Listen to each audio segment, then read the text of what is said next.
Good evening from Grand Junction, Colorado. Steve Wilson. Wanted to take you on a trip that we just made just last week.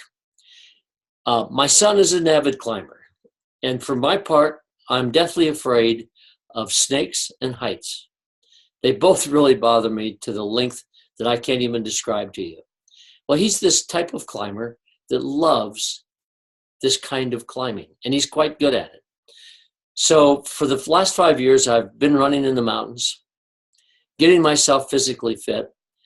And so he called and he said, "Dad, for your 75th birthday, would you go climbing with me?" And it's only because of him and my trust in his ability to keep me safe, which was a promise that he made, that I agreed to go with him. And so here we are climbing up with Jim Hale is our second. Jim was taking pictures because Nate wanted to make sure that this was going to be a wonderful memory for me. And so we're taking a look at going up this thing. It's maybe 800 to 900 feet above the wall. So off we went. And we got into this picture. And it was so much an adventure for me. Because you see, as we climbed up to this position, we're looking at this one little thing, and Nate is going across, setting some rope in place to keep me protected. The ledge is just maybe a foot and a half wide, and it's along the sheer wall of that rock. The rock itself is beautiful. And I climbed up to a position that was really quite unusual in that I got stuck in this crevice, and honestly, I didn't want to go. And he kept saying, "Come on, Dad, let's go." And he must have kind of grown tired of it. So he finally looked at me and said, "Look, if this is really that uncomfortable, let's just go back." And I knew that he wanted to do this so badly that I bit the bullet. And knowing that he was there to protect, I decided to lurch in to an area that I was not comfortable with. Well, after living this ordeal or this adventure, there was an incredible metaphor about life that I began to look at and say, this is what people do. We make decisions all of the time on doing something we're not comfortable with. We make these decisions at the risk of what everybody says we can't do. And that so fit what I was doing, because when I started this little thing called Nefesh, which is a nutritional drink, that the situations came back. I'm too old. I need to retire. I need to just get out of life. And yet, with all of that said, I really wanted to do it simply because of the need that this country had. So this little walk that Nate had for us is about 50 yards long that I had to get by. And that so depicted our life. There's a foundation. We have to learn certain skills.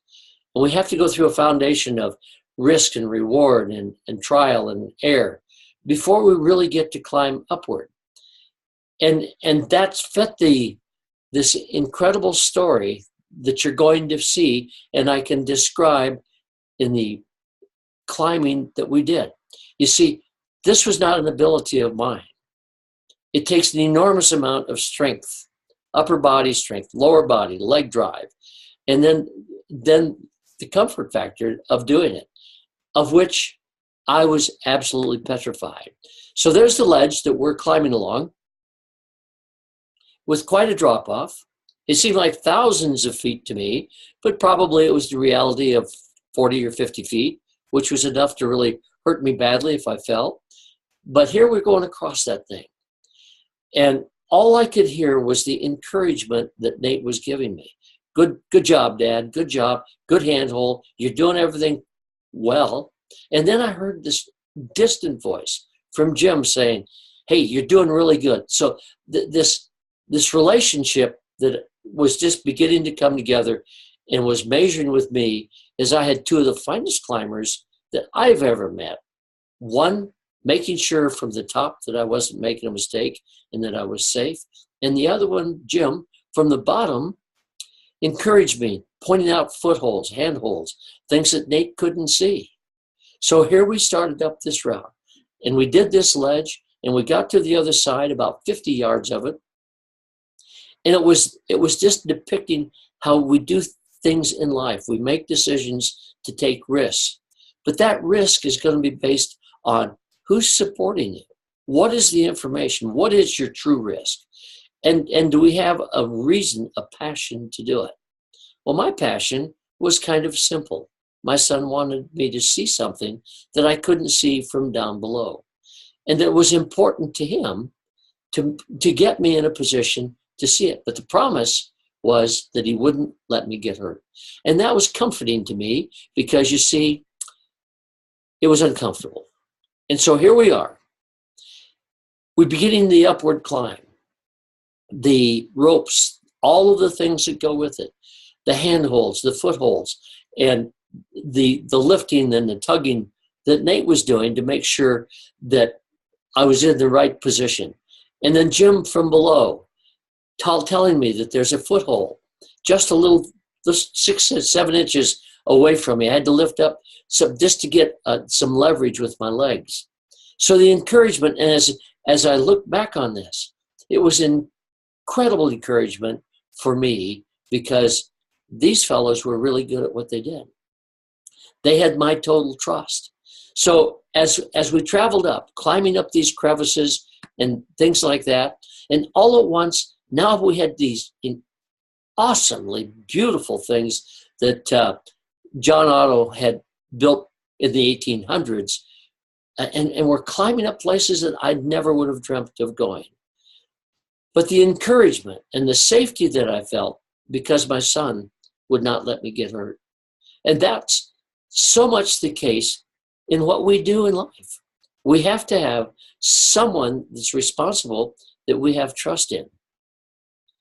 And that the interesting aspect, after looking back on this, Jim, who is taking the photos, he's also a world-class guide from the Amazons to Denali.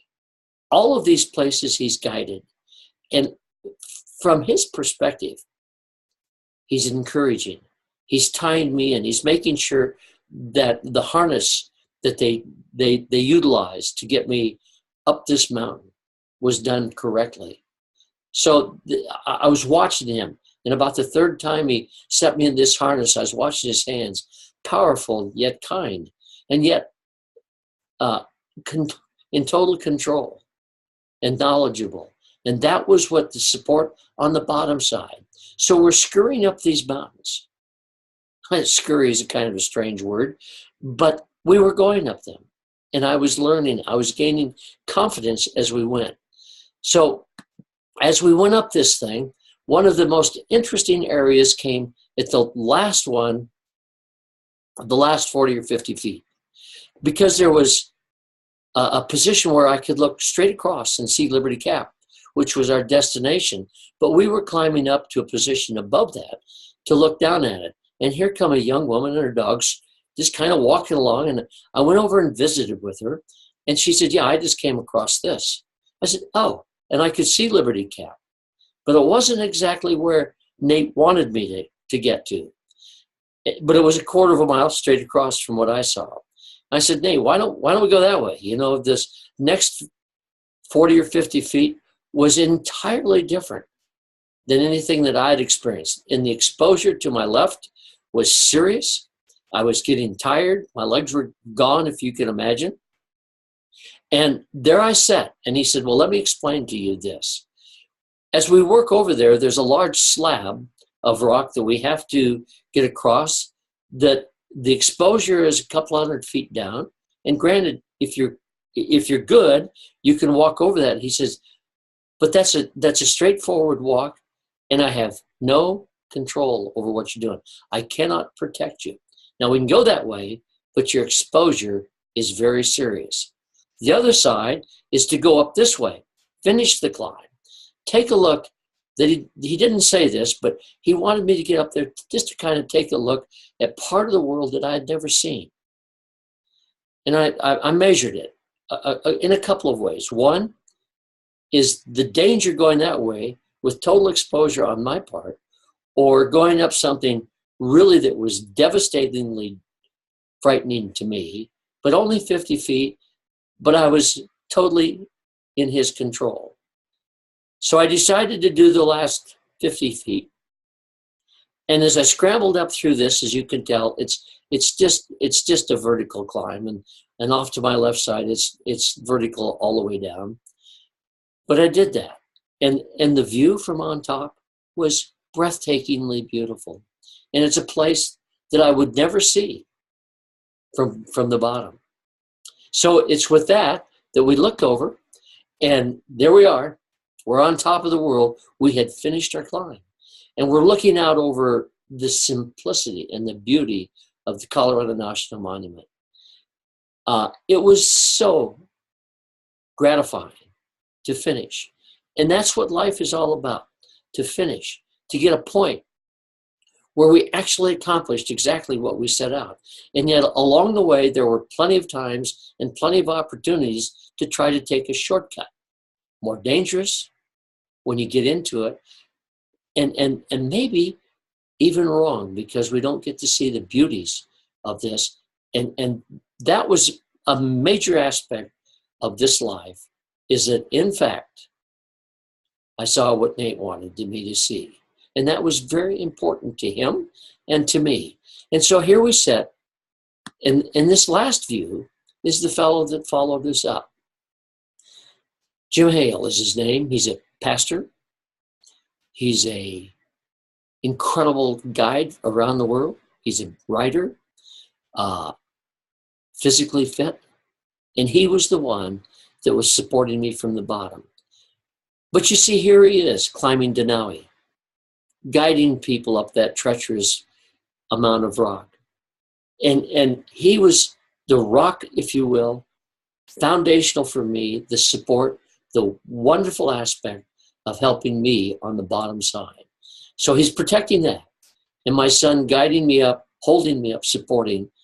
What a team. And this is exactly what we'd like to have for you, is a support system for what you're going to do in terms of taking care of yourself, getting good information, getting the support, and having people hold you accountable, if you will. These are the things that we feel most important for you and for us to do. Join us in this campaign to make this nation healthy. Step out. Join us, if you will. Thank you so very much.